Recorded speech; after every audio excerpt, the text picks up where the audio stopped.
Hello and welcome again to the Monster Sci-Fi Show podcast. I am your host, The Monster, and yes, it's been a very, very long time since I've done the last podcast, and I do apologize for that. Unfortunately, due to my son, daughter going away for a vacation, plus coming down with bronchitis, it's been kind of a tough couple of weeks lately, so I'm kind of eager to get back into doing these podcasts, but unfortunately, this may be the only one for July, because next week I'm going actually out of town with my family to go to the Tampa Bay Comic-Con, since I missed the Florida SuperCon over here on Miami Beach, because my daughter was away, and I was working. I didn't really get a chance to really enjoy that time, so this is kind of going to be our road trip / vacation for us, at least for right now, until before school starts, I should say. So I've been really kind of restless and kind of wanting to do more podcasts. Trust me, I really wanted to talk about this. I enjoy giving you what I know in my feeble little mind, because that's how I enjoy life. I like talking about things that I love, and I want to share that with you.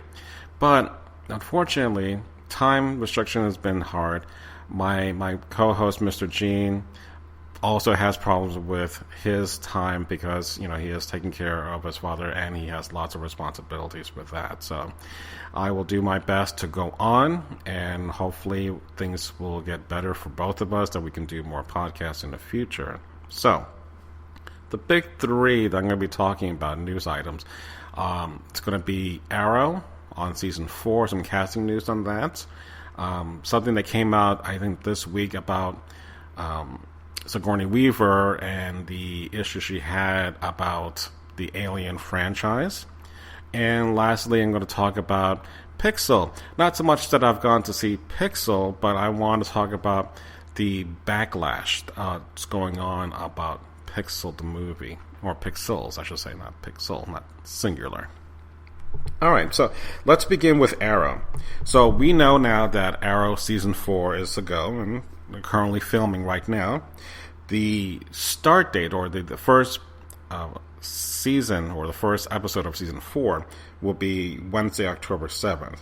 So the news that we have is that Jerry Ryan, 7 of 9 for those Star Trek Voyager fans, which I am very, very happy to hear, is going to be back on a familiar television show that I would want to watch, unlike some other projects that she's done that I really couldn't care less because it didn't really hold my interest. So I like shows to be in a certain genre and have the same familiar actors to be in that. So there's not much details about her other than she is going to be a friend of the Queen family. This is not a character that we've seen before in the comics. There's no reference to that. But we don't know if she's going to be just a cameo. She's going to be doing several episodes. But who knows what could happen. John Diggle, that character, was made specifically for the TV series and was later introduced into the comic book DCU universe. So basically, who knows what this is going to happen or what this could lead to. But that's one good thing that is kind of respectful, that these characters somehow can actually become in both different mediums.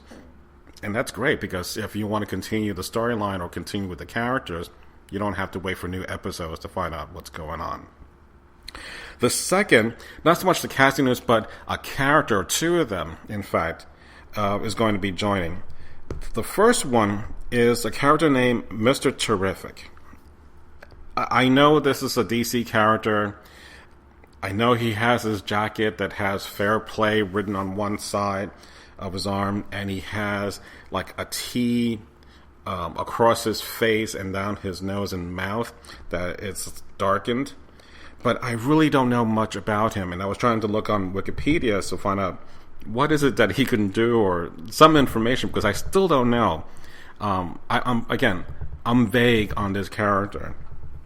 The only thing that shows in Wikipedia says that he has a genius level intellect, Olympic level athlete, master martial artist, cannot be detected by modern technology. So can I, but not with, I can turn off my cell phone, no one can find me, so whatever that means.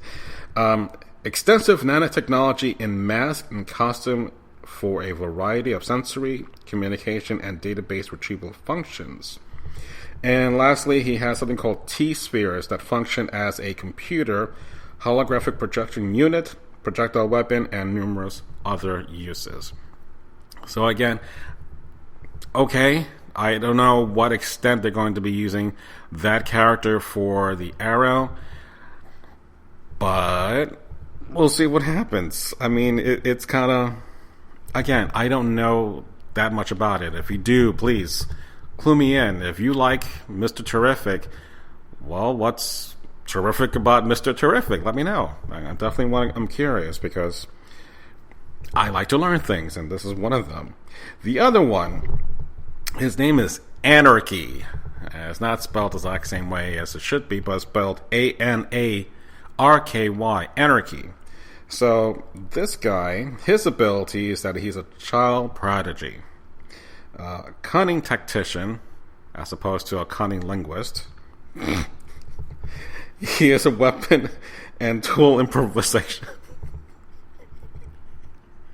He has weapons and tool improvisation. People call me a tool too, and I can improvise. Doesn't make me anything more than that. Alright, he is a skilled hacker, proficient inventor, a hybrid martial artist, and amplified intelligence. Again, I don't know what exactly is about this character, why they're bringing him into the fold of the Arrow universe on TV. But again, if you know more about me, which apparently it's not going to be that much from my audience of one, please let me know, because again, I'm kind of interested about this because I like discovering minor characters or other characters that are out there in the DCU that I'm just not familiar, and sometimes, frankly, you can really get oversaturated with Superman and Wonder Woman and Batman, the Holy Trinity, and I want to see other heroes, and I want to talk about them. So, and lastly, and of course, we're keeping our fingers crossed, but there's still hope that Constantine, namely Matt Ryan, could make an appearance on the series as well. And speaking of which, he is actually going to be in a Tampa Bay Comic-Con coming up soon. So that's good news. And hopefully when I do get to go to that panel, if he does it, I don't know the schedule, hopefully we'll get some more details about that. But I'm hoping, yes, really hoping that this is happening for us, so that even if he doesn't have, another series, at least that character is still within that universe, that for us to bring back every once in a while, because it's a lot of fun. I really enjoyed Constantine. So, and I know I'm beating this to death because there was no hope for the series being picked up and all this, but screw it. That's what I'd live for. All right. So not the last, but the second part. Sigourney Weaver had, beef about what was going on with the Alien franchise. So, as you know, the first movie was directed by Ridley Scott. The second was going to be, second is James Cameron. Third is directed by David Fincher. David Fincher before this movie, because I believe this was his very first feature. Before this, he was a music video director. And he went on to better things like Seven and The Social Network, and I love those movies tremendously, so I'm happy that he has progressed away from this. But if you have seen Alien 3, and this is a spoiler if you have not seen it by now, and frankly I don't know why you should, because it's terrible, but Sigourney Weaver wanted that character to die in the movie, because there was still need for her to continue with that storyline. The reason why she came up with that insistence of having that character be written out was that she felt that the movie Alien vs. Predator that was coming out at that time was kind of like mucking up that universe. So Ridley Scott was going to direct it, but when he got wind of that new Aliens vs. Predator series, he was just like, I'm out. So David Fincher came in, and it was a problem set to begin with, and it wasn't that great. They tried to go back to what made the first one work, was a single alien, and you do get that sense a bit, but it was just very awful. I really didn't care. And considering how well Aliens did, right off the bat, you killed off Newt and Hicks and Bishop, three of the favorite characters that were fantastic in that second movie. Right in the second moments, right into the movie, they get killed off because that shuttlecraft lands into a prison planet, or prison world planet, and they're dead. That was it. So you just have Ripley. So I'm like, it put a bad taste on that movie right from the very beginning. So she was just kept complaining about that was going on. And of course, she was brought back for a fourth Alien movie, Alien Resurrection, which I loved. And I think Joss Whedon had also had a hand in writing this, if not doing it all. But it was great. I enjoyed that movie more so than Alien 3. Now, if you have seen District 9, Elysium, Chappie, and I'm blanking out on the guy's name, they're the director for those movies, and I have it right here and I can't read. Neil Blomkamp is going to be doing an Alien movie. Now, kind of like what they did with Superman Returns with Bryan Singer as a director. It was inserted between Superman 2 and Superman 3, so Superman 3 and 4 never really existed, or this movie takes place in between those two movies. Well, Neil's movie is going to be taking place in between Aliens and Alien 3. So I'm not sure exactly how that's going to play out, or how they'll wash away Alien 3 altogether. But that is the current plan. We'll see what happens. But in fairness, except for District 9, which I totally love, and about 75% of Elysium, I've not seen Chappie, but they're not, after that, it just like Elysium just lost its interesting points of what it was great about. His his directing skills. And I heard Chappie also was kind of like, so. So I'm kind of hoping that this is not going to be like, Night M. Shyamalan's Talent, where he has this great movie called The Sixth Sense and has a follow-up called, Unbreakable, and then after that, it's all crap. I'm hoping Neil's movie is not going to be turning that way, because again, I love District 9, and that's great. For sci-fi fans to have that kind of vision, that kind of talent to be telling these great stories. I'm just kind of worried about how this is all going to fit in that Alien universe. So, all right. So, we'll see what happens. Lastly, we're going to be talking about Pixels. So, the initial reviews are horrendous about Pixels. Okay. That's fine. Most summer movies, for the most part, can be just popcorn fluff, very little substance, but lots of high action and entertainment values. And for the most part, I'm interested in seeing that too. But Nintendo went out of its way to, support the movie, and it kind of got a backlash of people on Twitter. So the the actual tweet that Nintendo of America sent out says, "Could you defeat Donkey Kong? Grab a hammer and watch the final trailer of Pixels movie, now in theaters." So this was dated yesterday at 7:33 on July 23rd. So from there, other people had chimed in with their response. Responding to @Nintendo America, "How can you sleep at night?" Iwata didn't die for this, who was the president of Nintendo, who recently died. Another one says, it makes me very sad that somebody at Nintendo okayed this. This one I love.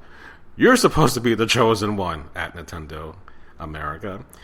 I'm so sorry they made you type this. And then the last one said, we trusted you, Nintendo. So that's what happens when you have that kind of animosity.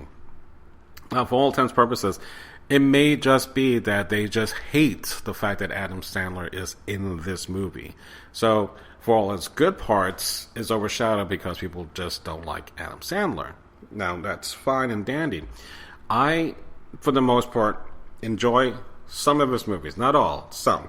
The ones that I did like are The Waterboy, Little Nicky, Anger Management, Click, Don't Mess with the Zohan, and Bedtime Stories. Now, the other movies like Hotel Transylvania, and the second one that's coming out, not old school, whatever, doesn't make a difference. I don't care for them. Has a certain level of juvenile humor and crassness about it, and that's fine. And if it hits a specific demographic or a certain audience that loves that shit, that loves that poop, then yeah, go ahead. Fine. Support him. But there was an incident in which the Sony hack back in November or December had revealed some information about people, the executives at Sony don't like him much. One, that he was trying to pitch them to do a Candyland movie for like $200 million. $200 million to do a Candyland movie. Granted, you want to try to do something like a Lego movie that had an awesome, everything is awesome time. It's going to be hard to kind of replicate. You try to do that crap with Ouija board, Battleship. Sometimes things don't translate very well to the big screen. I really don't see how a $200 million movie about Candyland, a board game, is going to work for them. So hopefully, and of course, people who are working for Sony have already left and done other things. But honestly, I am not faulting Adam for how crappy this movie is. I'm probably going to fault the movie on how crappy it is, period. Because again, I enjoy Adam Sandler and certain things, and if this is one of these kind of movies in which it's not my kind of humor, it's not my kind of thing, well, that's fine. But as long as I'm entertained and enjoyed myself and all the pop culture references, fine. We'll see what happens. But the other aspect was that since that time, he has left Sony, and he did this deal with Netflix. So he's doing this movie called The Ridiculous Six, which is kind of like a Western parody. And in that script, certain Native American Indians that were cast in this movie were really upset about what was in the script. And I guess, I don't want to say it's naivete that you go into this movie, you're hired to do this. Perhaps you're only given just a small sample of your part of the script, and then somehow in the process you discover that you have more information because you read the whole scripts and you know the full story, and you find certain things offensive.